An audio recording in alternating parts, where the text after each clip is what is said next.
All right. Hello. Hello. Welcome, day one, people. Coach Lima. Good evening, everyone. Good evening. Welcome to day one of the Single Slipper Challenge. So, just want to get started here right on time. We're going to go from 6:30 to 7:30 with today's challenge. We are having a 5-day challenge, right? A 5-day challenge that is dedicated towards a celebration of singleness, right? We are going to celebrate singleness in this time of Valentine's Day. Oftentimes, couples get a lot of the play and couples are celebrated. But being an individual, being a single person, I believe is something worth celebrating. So I put together this 5-day challenge to celebrate singles and also to help us find real love in a fake world, right? We know much of the time now, a lot of what is artificial and fake is being sold and being championed. And so finding real love, what is real love? What is this process? How do we get to it? Is something I wanted to tackle in these 5 days to touch on. And so this week we are going to build every day. We will be here from 6:30 to 7:30 going through this process of celebrating singleness and discovering and finding real love in a fake world.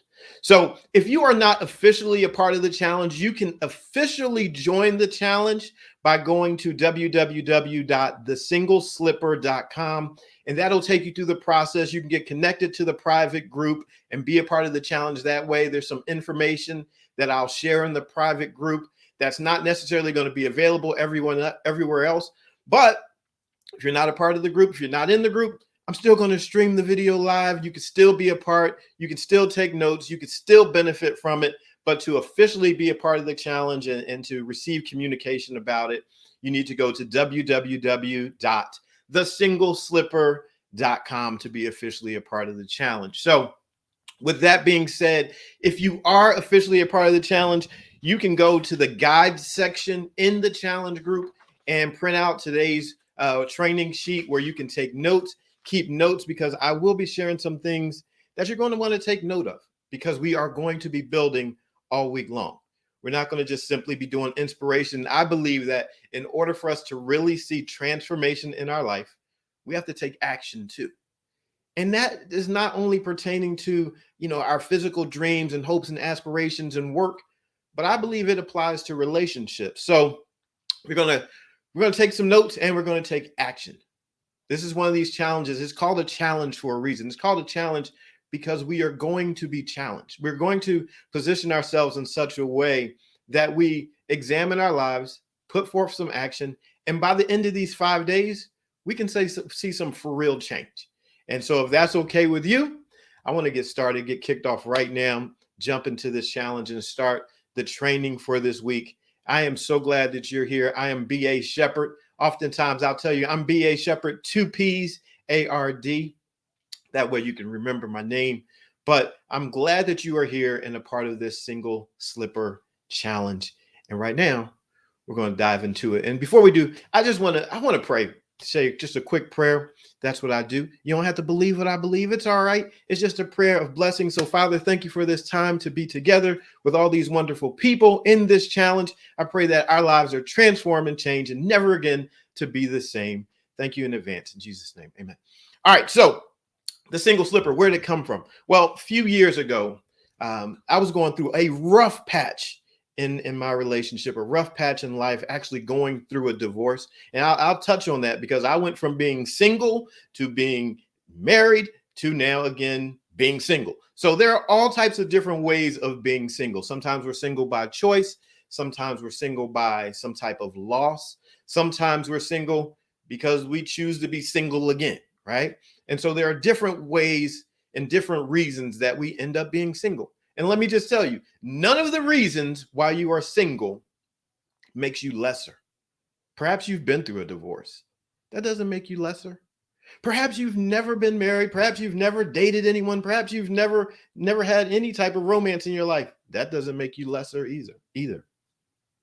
Right? No matter how you go about being an individual does not make you a lesser person. Let me tell you a little secret. In every relationship, there are always single people. in every relationship consists of individuals. And so even if you're married, you are still a single person. You will always be a single person, even if you are married to someone else. It never changes. And somehow we get taught there's single, there's married, and we somehow lose our individuality, but we really never should. And so, as we are going to talk about singleness, if you're married, if you're popping in and hanging with us, it's okay. You'll be able to benefit from this too, because you are always going to be a single person as well. And so, like I said, I'm going through life and going through this process where I was seeing my marriage fall apart. It was crumbling. And I was on my way to being single, unmarried again. And nothing, I don't believe anything can teach you about yourself the way that perhaps a loss can. Perhaps you go through something and there's some loss in your life. It'll teach you about yourself. It'll cause you to re-examine your life. Now, prior to being married, I'm just going to give you some background on me. I was the young man that wanted to be married. I mean, my entire life, I wanted to be married. From the time that I was like in elementary school, I knew I was going to be married and have 4 kids, right? I knew I wanted this. I tell people, I dreamt about being married the way most girls are portrayed to dream about being married, right? Girls are typically the ones that are seen as really wanting to be in a relationship and really wanting to be married. Well, I wanted that. I wanted that experience. I wanted to be married. I look forward to a wedding, look forward to having children, look forward to being a dad, look forward to being this husband. I wanted that. And I believe it's a beautiful thing. And in the process of life, things happen. Sometimes marriages and relationships fall apart. And guess what? You'll be back to being a single person. And so the reason I'm creating this challenge is because right now we have this struggle and a great strain on relationships. Marriages are failing left and right. Single people are unhappy and feeling depressed and sad. And Valentine's is coming and I don't have a Valentine and I feel worthless. How come nobody sees me? How come nobody wants me? There's a lot of stuff. If we're just being honest, there's a lot of stuff. And I think that the root of the stuff, if we really trace it back, if we start tracing it back, we can trace it back to some kind of fear. So I developed this training as I was going through this process of life, of watching my life crumble. And as I'm watching my life fall apart, there was a young girl who came into my life because I kind of got hooked up with her by this woman that was on my block. And so this woman on my block says, I feel like Cinderella in my own home. We're on Facebook one day. She says, I feel like Cinderella in my own home. And I'm on Facebook and I see this message and I like it. But then I also thought, why is it that so many women relate to this girl, Cinderella? Like, what is it about her? And so I was intrigued like never before. I'd seen the movie, but I was intrigued by it. So I went and at this time we were still renting DVDs and I rented the movie. And I watched it.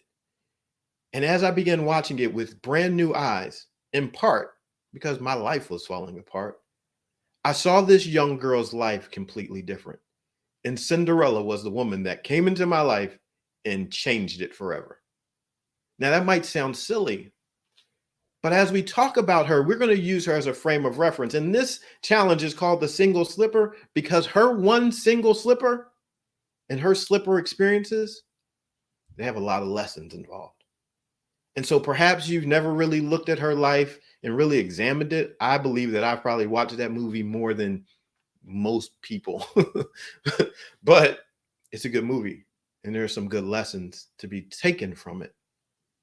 And so as I was looking at her life and as I was looking at my own life, I started to realize that, man, her life looked a lot like mine in different experiences in different times. So I just wanted to give you a little overview and look at her life. Her story opens up and it says, before you ever even see anything, you hear these words. Once upon a time in a tiny kingdom, once upon a time there was a tiny kingdom in a faraway land, rich in romance prosperous. This land, this tiny kingdom was rich in romance and prosperous. Once upon a time, in a faraway land, was a tiny kingdom, peaceful, prosperous, and rich in romance. Wow. I'm thinking her life, peaceful. This land where she lives, peaceful, prosperous, rich in romance. Now, at the time that I'm looking at the story, that's not what my life was. I didn't think of my life as being peaceful and prosperous and rich in romance. I certainly wasn't thinking about a kingdom.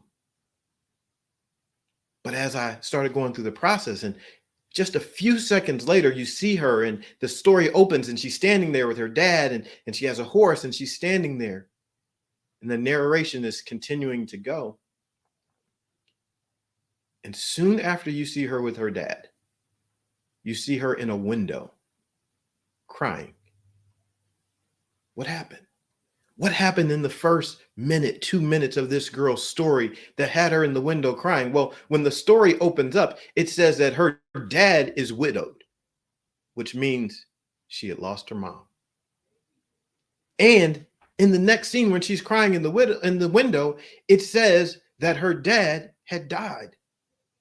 So now she's lost both of her parents, and her life, basically, as we see it unfolding, is happening in a place of loss. The story goes on to say that the finances that were available and should have been left for her had been squandered by this woman that her dad had married because he wanted her to have a mom. See, he wanted the best for her, but when he died, guess what? The best that he had left for her, that got taken. And I say all this to say that sometimes in your life, as a single person, as an individual, we are going to experience loss. And if you've ever seen this story, you know that she's working in her house. She essentially becomes a prisoner in her own life. And so often that can be us too. A single person, each and every single person goes through something. We have some loss. And what are we doing? Struggling with the loss, struggling with the pain. We're having to deal with it. But the thing I noticed about this girl, Cinderella, was that even when she woke up in the morning and the birds were chirping in her window and she wakes up, she has this hope that there could be something. So while she has loss, she still has hope. And she's going about her business every day, serving people that don't necessarily care for her, that do not care for her well-being. She's kind of being overlooked. She's not the one that everyone is looking to and everyone is celebrating. No, she's being overlooked. Her life really does not seem to matter. She's not the one where people are finding value in her beyond what she can do for them. As a single person, we can feel that. Perhaps you are a part of organizations that they have couples groups, but they don't necessarily look at the singles groups. They don't necessarily look at how single people interact and how single people feel. Or perhaps you're a part of groups and organizations that have singles groups, and you know what the singles group is all about? Matchmaking. Making you feel as though if you don't have someone, guess what? Something's wrong with you. You ever know, you ever been in that place where you feel like, how come my singleness is made out to be like a curse? How come being single is so looked down upon? What is that about? See, I'm here today, this week, to let you know your singleness, you as an individual, you being you as an individual, that is not a place for you to find fault. That does not make you incomplete, not one bit. You are a whole person by yourself. One is a whole number. And yeah, I understand, like, when it comes to perhaps someone calling you or wanting to interact and those different types of things, yeah, sure, we want people in our lives. But I think sometimes we rush to have people in our lives because we have this void and emptiness, and we haven't yet fully come to the conclusion and understanding that one is a whole number. And though the Jerry Maguire movie was very popular at one time, and she says that line, you complete me. He says that line, you complete me. We're really already complete. Like, we're already complete. We are whole. And so someone being in our life, someone being out of our life, it doesn't take away, and it should not take away from who we are.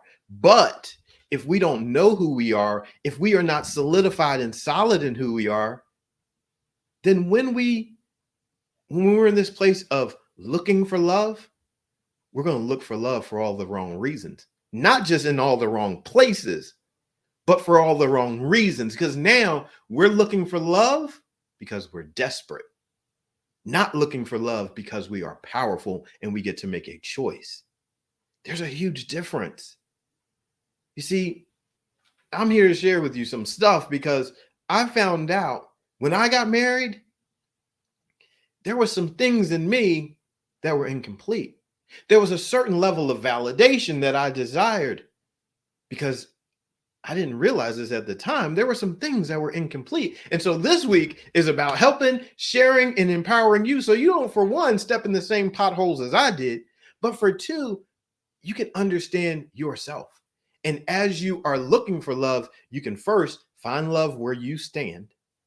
And so when you add someone to your life, if that's what you so choose to do, that person is not taking away from you. That person is adding something to you. Their presence in your life does not need to mean subtraction from your life. That's a big deal. The single slipper makes a huge difference. I don't know if you've ever tried this, but walk around with one shoe on. Guess what? You're going to have something that's out of balance. Something is not going to it's not going to move right. See, the one aspect of life that is missing can be the very thing that throws us off. It can be the very thing that makes us unbalanced. It can be the very thing that exposes us to injury. So in my past, I went to massage therapy school and I learned how to be a massage therapist. And one of the things we looked at alignment. And so when a person was moving and walking, we learned how to look at someone, and your alignment will be off if you're just walking around with one single slipper on. If you are missing that one component of your life, if that one thing is off, guess what? You're gonna be walking around hipping and hopping, and that over time will throw you off. You'll be wondering, why am I hurting this way? Why am I in pain like this? It's because something's off. And so this young girl, Cinderella, I'm looking at her life and I'm starting to study it, and I'm looking at what she's going through. She wakes up in the morning. She has hope. She has a dream. See, some of us, we had hope. We had a dream, and then things started to happen, and we started to lose hope. At one point, she says, the clock starts to toll. And as the clock is ringing, she says, oh, she calls the clock a killjoy. That this clock is always imposing itself on her life. And some of us, I know, feel that way. We start looking at that clock. Perhaps it's your biological clock. I thought I would have been in a relationship by now. I thought I would have been married by now. I thought I would have had children by now. The clock is ticking. That's a real clock. You hear it. You're looking at your friends and they're getting married, or people around you, they look like they're all in love. And why is your time just not happening? Right? That it doesn't feel good. Listen, there are times people invite me out. Hey, you want to go with us? I'm like, no. I don't necessarily want to be the third wheel. Like, no, it's not a tricycle. I don't want to be the third wheel. No, y'all go ahead, do you. Nothing wrong with it. I mean, hey, sometimes you might want to, but there are some times you're like, no, I don't want to be the third wheel. Right? I don't want to be everybody else walking down the street, holding hands, swinging. You're like, I don't want to be the person there with my hands in my pocket. Right? That's real. And so guess what? We can be honest about that. Sometimes Some of the things that are associated with being in a romantic relationship, we don't have as individual people. Now, let me just tell you, as a single person, I don't call myself single. One thing I do, I call myself an exclusive, right? I'm an exclusive. I don't even call myself single. Yes, I'm an individual. But I started after I went through that divorce and I went through that process. I said, you know what? Single just isn't good enough for me. I don't need single isn't that doesn't convey enough. That doesn't remind me of who I am. No, I'm exclusive. I'm an exclusive. You know, you see an exclusive premiere, world premiere, something that's exclusive is set aside, is set apart, right? It is set aside for something that is special. It is not to be handled with common hands. When you become exclusive, you have a different kind of vibe and feel about yourself. So I would encourage you, if it works for you, you can go ahead and call yourself an exclusive from now on, because guess what? It's going to give you a different sense of who you are. Exclusive. And so guess what? So I'm looking at this girl's life, Cinderella. She has dreams, but the clock is still tolling and she's all right. She's still making moves in life. She's still doing what she needs to do. The clock is still ringing and she says, "Oh, you're a killjoy." Then there comes an announcement. "Hey, there's a great opportunity. There's going to be a party in the land. All the women in the land are invited." And she's excited. She's like, "Oh, shucks, I get to go. Everybody's going to go, right? Like everybody's going to get to go to this. All the girls we're going to meet the prince. And okay, this is going to be a pretty hype event." So, and she's looking around. She's like, but I don't really have like meet the prince clothes. But that's all right. She had some people that are around her. It's some not really people. She had some animals that were around her, and they were like, "Hey, we're gonna, you know, we're gonna put together this outfit. We're gonna get her. We're gonna get her to the moment. We care about our girl. We're gonna get her to the moment. We're gonna hook her up. There's some stuff in the closet. We're gonna go in the closet and pull some stuff out, put it together for her. So they're getting some hand-me-downs from here and they're getting hand-me-downs from there. And she didn't really think she was gonna make it, but she cleaned up. She did what she was supposed to do. She finally gets to the moment, and her friends reveal this outfit to her. She's gonna get to go to this ball. You've probably seen the movie. If not, some of your homework. Go watch Cinderella, the movie, the cartoon. She gets dressed up, and her people, her stepmom and her stepsisters, they're getting ready to roll out. They're getting ready to leave her. She comes down the steps looking great in her hand-me-downs. She has, one of her sister's pearls on, her mom's dress, and she has just pieces. She put together the pieces. Finally stands up. She's like, "Look, I got the pieces put together. I get to make some moves. I want this. I want this opportunity." Again, hope is rising. She gets jumped. She gets jumped by the people that she lives with. They strip her down. They rob her of hope, pulling away everything. It was brutal. When I watched that, and I watched it, and I thought, if a man had done that to a woman, it would be described a certain kind of way.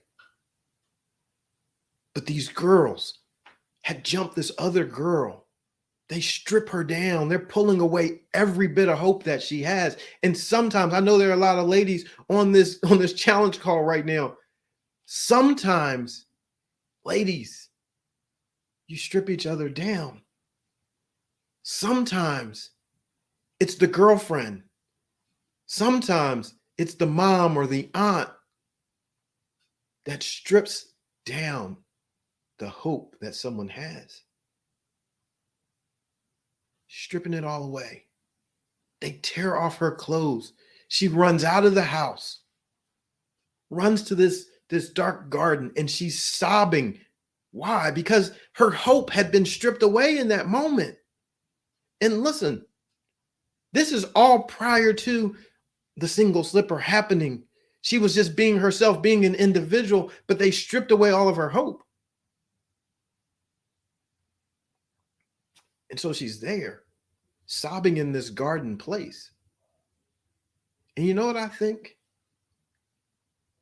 After experiencing so much loss in her life and still trying to have some measure of hope, this girl that lives in this faraway land in a tiny kingdom that's rich in romance and prosperous and peaceful, I believe she was tapped out. I believe she had lost hope. I believe she was like, I thought I was going to have this moment. It gets stripped away from me. Now I have nothing. I have nothing. Sobbing. And I think in that moment, she became afraid. I believe it would be normal and natural to think in that moment she was afraid. Afraid of what, though? Afraid that her life was not meant to be anything more than what it was. I've lost my mom. I've lost my dad. I've lost my inheritance. I'm a prisoner in my own life. I thought I was going out to have this moment. I've lost that. I have nothing. Even my hand-me-downs were stripped away. Every bit of hope that I've had has been stripped away. Now what? Now what am I left with? She was left with the fear of. Fear of what? If you have the worksheet, this is where you're gonna have to take a personal inventory. Part of the challenge today is to take a personal inventory. Because as exclusives, as individuals, as single people, I believe that it is more common than not that at a certain point in time, we face the fear of being alone, having our hopes and dreams stripped away. Because there are some things in single life that we perhaps weren't dreaming about. And we were having the dreams of the relationship, but we look at our lives and we think, I don't know that it's going to happen for me. And so we're left with our fears. We're left with the echo of fears in our minds. And what do our fears say? I can give you some of mine. When I was married, had children, got divorced. One of my fears after being divorced, having children, was no one will ever want me. I'm a man with 3 children and I'm divorced. No one would want me. Now I'm damaged. I'm damaged goods. Now someone's going to assume something about me because of what they see. Now there's going to be this assumption. So they're not necessarily always the loud fears, but it was a thought. It was in the back of my mind, it was oh man, fear. I will be unwanted because of this.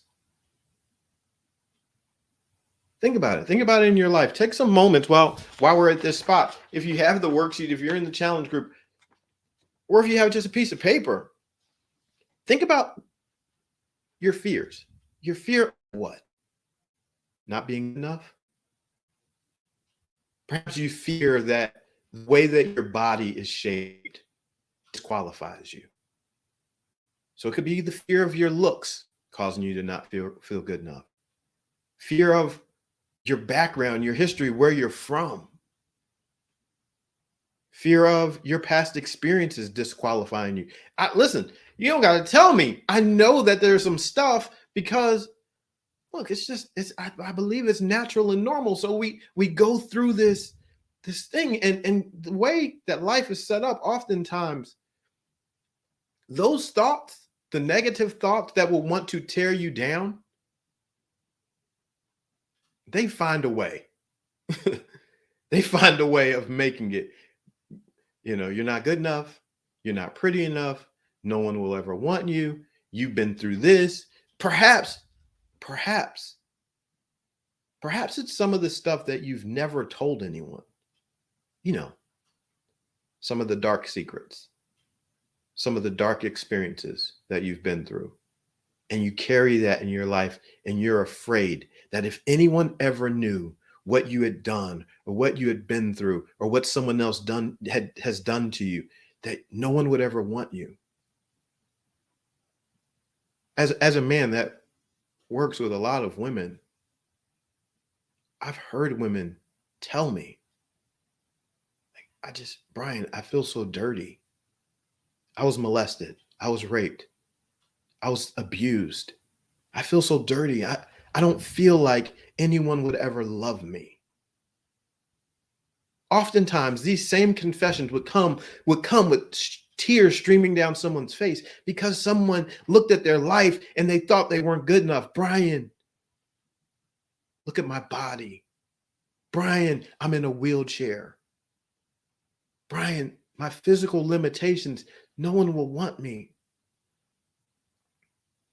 No one's ever going to think I'm pretty with this scar on my face. No one's going to want me. Brian, I'm too tall. You know how many tall women I have worked with that would tell me things such as, I don't even wear heels because if I wear heels, I'm so tall and I feel like an Amazon. Like I'm just giant with heels on. So I don't even want to wear heels. Even though I like heels, I don't even put heels on because I feel too big. And no one would want me. There aren't just NBA players walking around. But the reality is, those are fears. And guess what? Fears live in the darkness. As long as you leave that thing in the dark, it's going to continue to live. It's going to continue to haunt you.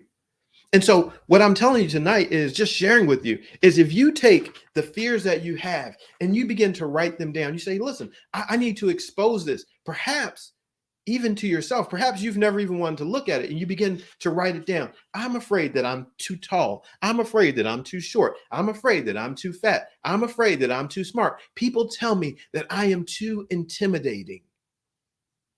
You ever heard that one? I'm too intimidating because I'm strong and I'm confident. I'm too intimidating. I'm afraid that my assertiveness and my strength and my intelligence and my degrees or my business that's prospering, all of these things, I'm afraid that this will keep me from being able to experience real love. I'm afraid that these aspects of my life will keep me from ever being desired by anyone. Just real talk. And here's why. Because unless you begin to see where your fears are, you'll take them right into a relationship, and those fears and the demons of those fears are going to show up. I didn't feel valued prior to getting married. I didn't feel valued because I heard things such as, let me just tell you, I wanted to play baseball my entire life.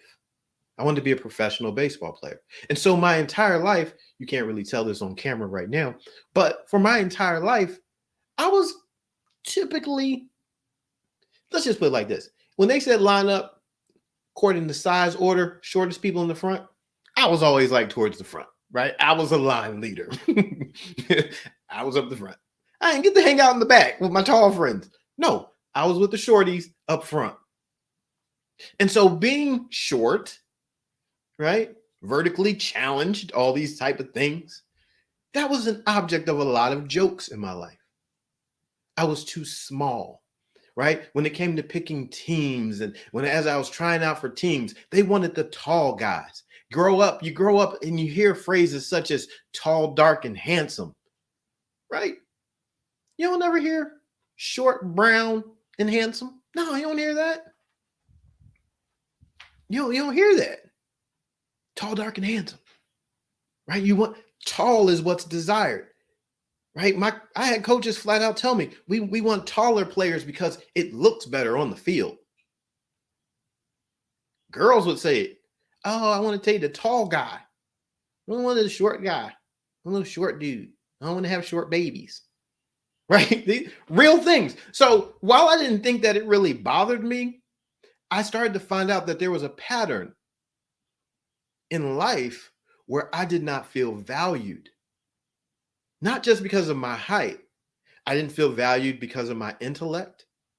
I didn't feel valued because of what I offered, the way that I care about people, the way I love people. I always felt like good guys finish last. I'm the one that's going to get walked over. So there was this matter of value in my life where there was a void. I didn't know it. I wasn't fully aware of that. And then you get into a relationship, marriage. And when you start to see certain things, whether intentional or unintentional, it strikes a chord, a chord within the core of you. It hits you in the core, and you're like, oh, that feels like not being valued. Now, a person, they might not be doing it intentionally, but guess what? In your mind, in your heart, in your emotions, it does not matter, because you are processing it the way that you feel it.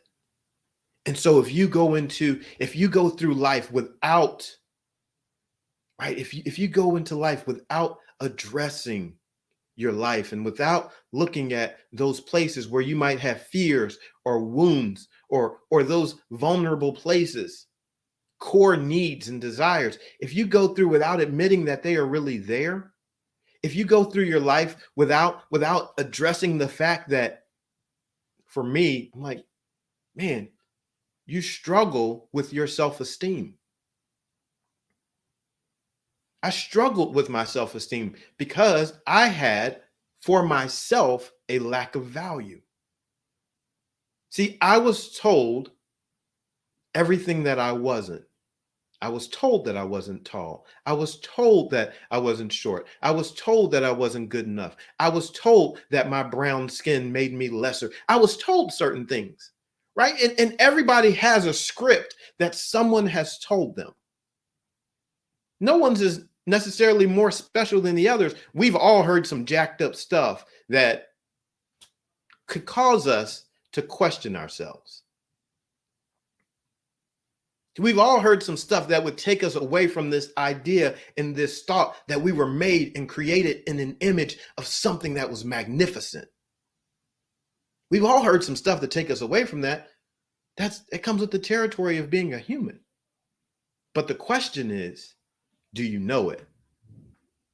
The question is, are you looking at it? Are you avoiding it? What did the past relationships do to you? What did that experience that happened to you? What did it do to you? What did your sickness? What did it do to you? What did your financial situation? What did it do to you? What did dropping out of school do to you? Whatever happened, what did it do to you? Because as an individual, if we don't look at that, if we don't address these places in our life, we'll be left with fears that we just simply are not good enough, that we're unworthy and no one would ever want us. But the truth is, we actually look at ourselves and we own that first. The truth is, before anyone else could ever devalue me, I had to do it. I had to co-sign it. It's the same with you. You have to co-sign that you are not brilliant. You have to co-sign that you are not pretty enough or smart enough or the right size, or that your size discredits you. You have to sign on an agreement with that. So the question is, what are the things that you fear make you not good enough? What are the things that you think about that cause you to think that you are disqualified from something because of this? I call them fears. I'm like, oh, you're afraid that you're not good enough because you're so tall. That you're afraid that you being 6'6" and then putting on heels puts you, outside of the realm of love. These are real situations that I've been told, not someone that was 6'6" with heels on, but I've talked to plenty of women that have told me because they were tall, they wouldn't wear heels. They were afraid of being too big. And so they would shy away from their bigness. And so here's the thing for all of us. What greatness, what brilliance in your life are you shying away from in order to fit into the crowd? Do you know that everything about you, your big personality, your big hair. I was on a call today with a woman, beautiful woman. She's very pretty, long hair, everything. And we were talking as she's working and wanting to serve. She said how she is discredited because she's very pretty. And people will avoid her because of her looks. See, it works. It works everywhere. It's not simply the person that has, oh, well, I'm really sick, or I'm in a wheelchair, or I feel like, I'm so ugly. It works on both ends of the spectrum. Someone that feels like they're really ugly can feel it. Someone that feels like they're really beautiful can feel it. And everybody in between. Tall people feel it, short people feel it, and everybody in between. Whatever shade of skin that you have, you can feel it too. Something to discredit you. Something to discredit you. And so if you are ever going to experience real love, if you're ever going to experience real love, you have to let go of this fake lie. Step number 1. Real love will never be experienced as long as you hold on to a lie that is fake. That's what it is. The lie that you are not good enough is a lie. It's fake. The reason, let's just go into this. The reason why the lie is able to live is because the environment around you has heard your lie. And so now the environment around you that has heard your lie is manipulating you with the lie. Once the environment around you found out that you thought that you weren't pretty enough, the environment around you said, oh yeah, you're not pretty enough. But in order for you to be pretty enough, I need to sell you some stuff so that you can qualify with beauty. That's what the lie does. The lie opens up the door to more lies. I'm sure you've heard this before. It's probably not a new revelation. It's what this is an example of the principle of a seed. The seed that you plant produces the tree that grows, that produces the fruit that contains more seeds. So when you planted the lie of not being good enough, then the environment around you said, oh, we'll go ahead and grow this lie of you not being good enough into a tree.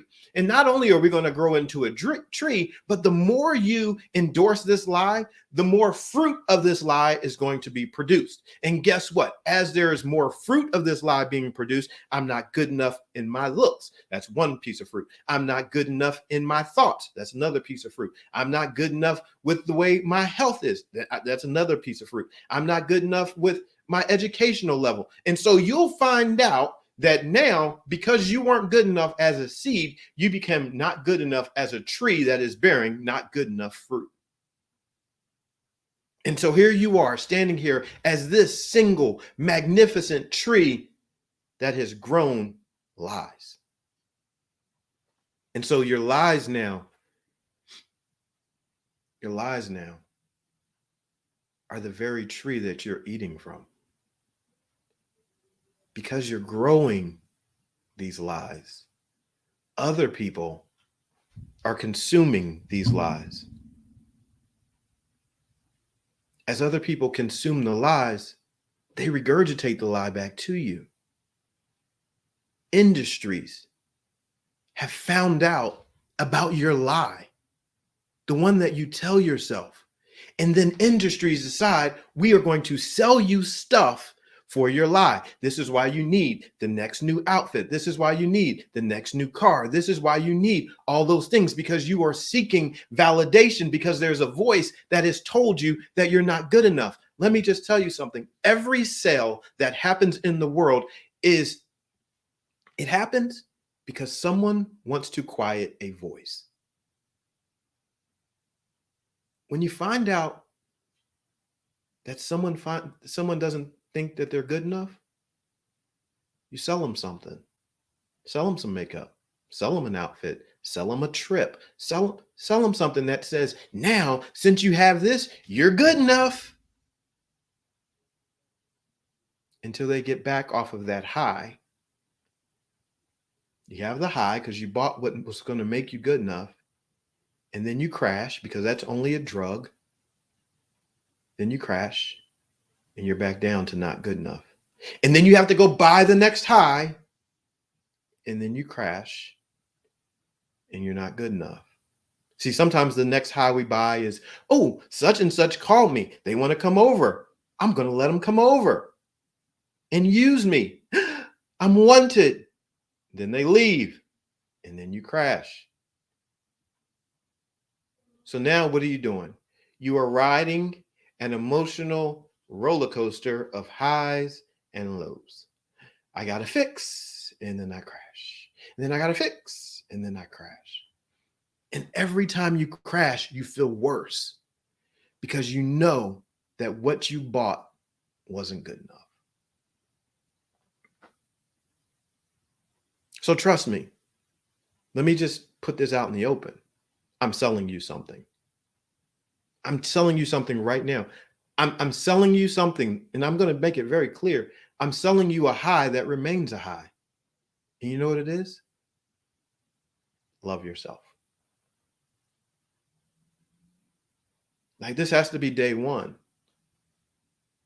See, if you get to this point of recognizing that you are worthy of love, it doesn't matter if I'm here or the next person is here or if anybody's here. If you can start to see the value in you, if you recognize that you are fearfully and wonderfully made, if you can recognize that you are altogether beautiful and there is no flaw in you, if you can get that, if you can embrace that, if you could figure out, if you could really embrace this idea that you are a one of one without comparison, a unique masterpiece, a work of art, if you could embrace that, that one thought can start dismantling the lies. You can start dismantling the lies. Lies don't just crumble, like all of them won't just crumble at once. It is a process. This is a journey. But you can start. If we can hit that one lie that you're not good enough in the face, right? If we can punch fear in the face and boom, punch fear in the face and say, no, I am worthy of love. No, I am worthy of giving myself true love, and punch fear smack in the face. Guess what? Now the healing process can begin. See, because here's what happens. Love drives out fear. See, most people think hate and love go together. Love drives out fear. See, fear would want to hold you and choke you and keep you afraid and keep you stuck. Love says, I'm here to help you grow and develop and flourish and become everything that you can be. And you can have that as an individual. You don't need anybody else telling you. You have to first identify it for yourself. But if we never even look, if we only talk and we don't really listen to what we say, we'll miss it. Because here's the truth. During the course of your day, unless you have really been at this for a while and training yourself to hear yourself, you probably say some things that perpetuate the lie. So you go to put on your jeans in the morning and you need to, you got to do a little extra hop. And you know what you say? Oh, you're just so fat and gross. See, this is why nobody likes you now, because you're so fat. Right? Perhaps you look, you're not all buff and muscular. This is why nobody wants you. You're not even strong. Perhaps you go to your job and that's where the criticism is. Wherever it happens, somewhere. Unless you are really paying attention, unless you are really training yourself to hear the lie and crush the lie gets out. Why? Because we're used to saying it. We're used to hearing the lie being repeated.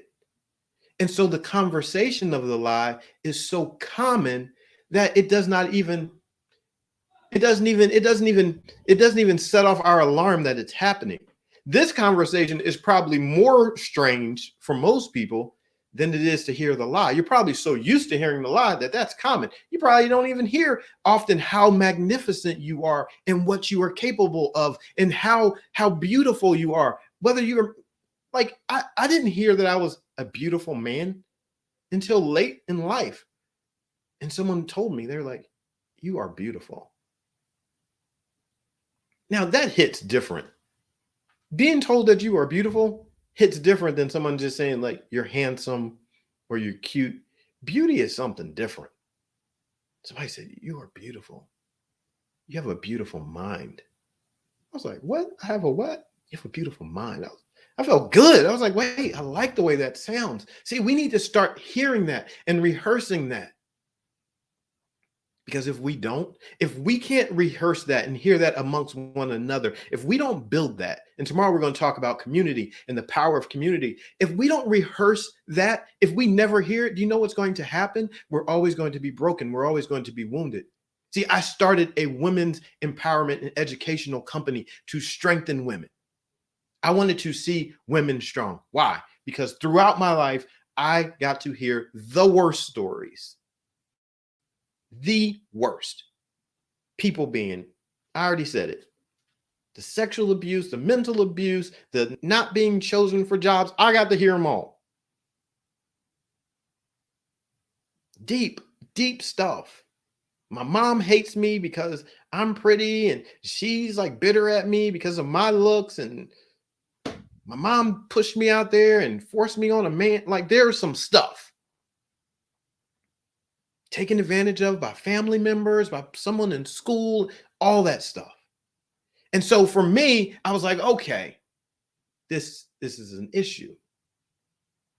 Because first of all, what's happening is wrong. But second of all, after the moment and the situation has happened, if these women that I'm hearing these stories from, if they don't ever heal, they're going to perhaps be branded with this idea that they didn't matter, that they are now forever dirty and scarred, and can't have that. We had to go to work. There needed to be this transformation. We needed to recognize what was happening. And then I was like, all right, what can you do? I had a gym training facility. And so listen, in a gym, you lift weights, right?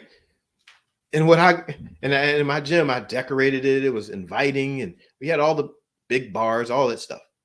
Also had tissue boxes all around that gym because I anticipated, expected, and I knew that women would find a breaking point and they would cry. One day, I'll never forget it. One girl, she was bench pressing one day, and she's like, it was getting heavy. She was still pushing. All of a sudden, tears start rolling down her face onto that bench. And I'm sitting there and I'm spotting her, and I said, it's all right. I said, keep going. I knew it wasn't about the weight. She racks it. She finishes her set, and she's bawling because people have been making up lies about her because of her looks and talking about how she was easy and all these things. And she was like, that's not even true. But people make up stories. I hate it. I hate that because of my looks, I get talked about. And you feel like who you are is always the object of criticism. But today we get to make a choice. Today you get to come face to face with yourself, to look at your own life and begin identifying, all right, what do I need to do? What are those things, those places in my life that I really need to look at? Because if you don't look at them, you are going to create a huge void in your own life, because that's what the lies do. The lie is that you somehow Because you are one, because you are single, you are less than. That's just not true. You are complete. You are whole. You deserve, as much as anybody, for you to live in a kingdom that's peaceful, prosperous, and rich in romance. You deserve peace. You deserve prosperity. You deserve to have a life that's rich in romance. We don't have to worry about another person yet. If you don't deserve that by yourself, then guess what? You won't even expect it from someone else. We get to create our own atmosphere. Like, go out sometimes and just go. If you like flowers, I like flowers. I'm a rose guy. I like roses. I go out and buy myself some roses. Here you go. I'll give it to myself. Put them in a vase. So when I walk in the place, I see those roses. I'm like, man, somebody really loves you. They gave you flowers. That's right. Who was it? Me. I really love me. So I'm going to give myself some flowers. Take myself out on a nice dinner. Buy myself something nice. You don't have to wait for somebody to buy you some nice underwear. Go buy your own nice underwear. Send it to yourself in the mail. You see what I'm saying? See, when you change the narrative, when you find out that you are the rarer commodity, when you find out that you are the one of one, it changes the whole game. Your life will forever be changed. So don't perpetuate the lie. Today is the day where you get to make a choice where you say, you know what? I can change. I might not be able to change my entire life right now, but I can become aware of the lie that I believe. I can become aware of the lie that I'm telling myself, and I can address it. I would suggest when you hear them, write them down. When you hear yourself say it, when you hear yourself disqualify yourself because of something, when you hear yourself afraid because of something. If you ever watch, I like Hallmark movies. If you ever watch a Hallmark movie and you hear yourself say, that doesn't ever happen in real life, lies. That's one of those lies. See, that's you actually being a hater. It won't happen for you because you're saying that never really happens in real life. Yes, it does. People actually still do romantic things. There are men that still do romantic things. How do I know? Because I'm a man and I love romance. So let me just tell you, stop cursing your own life. See, I had to battle through that. Like, oh, guys don't do this and guys don't do that. Whatever. I'm going to do me. Because guess what? I'm not living this life on somebody else's scorecard. Nobody's going to get to tell me, oh, don't do this, don't do that. Guys aren't supposed to do this. Nah, I'm going to do me. I'm going to do what feels good to me when I'm serving love. So don't discredit your life. Don't discredit your opportunities. Know that they are available in this kingdom, in the tiny kingdom, right? Whether you're sitting at your desk, whether you're in your home, whether you're in your car, you are in a tiny kingdom. That's yours. And you get to make that kingdom whatever you want. So make it peaceful, prosperous, rich in romance. Describe your kingdom however you want. Where you show up, that's where your kingdom shows up. And you say, okay, I'm a kingdom representative. Where I show up, this kingdom shows up. What is the kingdom? Kingdom of darkness, kingdom of light. What is it? Oh, I'm choosing to be a kingdom of light. Kingdom of love, kingdom of fear. I'm choosing to be in the kingdom of love. What? See, they're all just choices, and they will direct your life one way or another. Kingdom of impossible or kingdom of possible? Oh, kingdom of possible. When you start lining it up, you're like, wait a second, this is this is all right.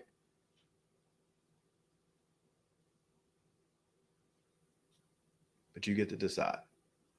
So we're going to wrap up for day one of the challenge.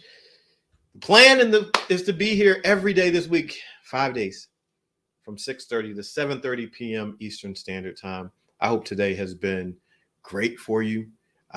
If you are a part of the challenge and you're ready for some homework, for one, I want you to fill out your fear of, write those down. For two, go live. Go live in the group. Share a takeaway from today. It doesn't have to be long. Just make it a minute. Share a takeaway. Like, hey, here's a takeaway from today. Just go live in the group. Share it with others. So, because I believe that our stories and our messages encourage other people. And so when you share your takeaway, it will give someone else that courage to share theirs. And because we're elevating now. See, the saying goes, you're only as strong as your weakest link. Okay. Tomorrow we're going to talk about community. But if we're only as strong as the weakest link, you know what that means for me? It means that all the links need to be strong. We don't need to have any links that are, oh, all these links are on 100 and this link is on 75. No, all of our links need to be strong because we are linked up. So let's all be strong. Encourage somebody else, go live, post, share, do something just to encourage people. Tomorrow, invite some people to come along with you. And if you haven't officially joined the challenge, but you want to, go to www.theSingleSlipper.com and officially join the challenge. Let me know, like, hey, this topic is something that I want to be officially in because, hey, this was for me. And it helps me to know, like, all right, great. Serving who we're serving allows us to have contact with one another. And so please do that if you would like to be officially a part of the challenge. And like I said, we're going to go through this whole week, 6:30 to 7:30 p.m. Eastern Standard Time. I look forward to connecting with you. Let me just close out with a prayer. You know my thing. If you've ever been around, I say, look, I like to share a prayer with those that I serve. You don't have to believe what I believe. It's not about that. It's just, for me, it's an act of love. Okay. It's an act of love to pray a blessing over your life. And if you hung out this long, then just know that this prayer isn't going to be damaging at all. It's just going to be more love just to seal the moment. So if you allow me to do that, I'll do that and we'll close up for tonight. So Father, thank you for this time. Thank you for this day, for allowing us to have these moments to rejoice and be glad with one another. Thank you for this time of encouragement. Thank you for everyone that has showed up and just given moments of their life to these moments. Thank you for those that are watching live, those that will watch on replay. I thank you for each one of them. I pray that today someone's life is forever changed and that they know that they have worth, that they have value, and that they are a whole person. That one, being one, is a whole number. They're complete. And help them, I pray, to see their wholeness. I pray that tonight we would collectively destroy those lies, that we would really go at them, that we would seek them out, that we would be attentive to hearing when we speak lies, and that we would shut it down, that we won't continue to live in the lies, but live in truth and live in love. I pray blessings upon each one as we go our separate ways. Pray that you would keep us and return us back tomorrow for day 2 of the challenge. Thank you in advance. In Jesus' name, amen. All right, everybody. Thanks so much for being here for day 1 of the Single Slipper Challenge. I appreciate you all. Thanks for bringing the energy, for sharing, and look forward to being connected all week long, 6:30 to 7:30 p.m. Eastern Standard Time. I love you all much. Have a good night. I'm B.A. Shepherd, 2 P's, A-R-D, reminding you to be a shepherd. The world has enough sheep. Good night. See ya.